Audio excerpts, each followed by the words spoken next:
هر جایی که میگردم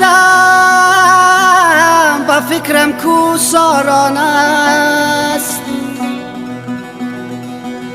ای خودم در سیل دنیا و خیالم در بدخشان است.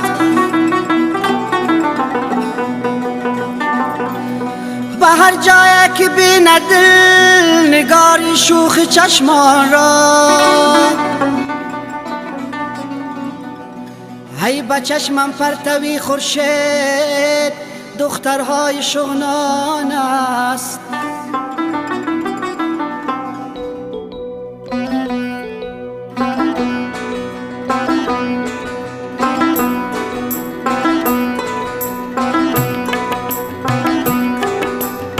زاده ملکی بدخشان لال رخشانم تویی، پرتوی شمی فروزان مای تابانم تویی. زاده ملکی بدخشان لال رخشانم تویی، پرتوی شمی فروزان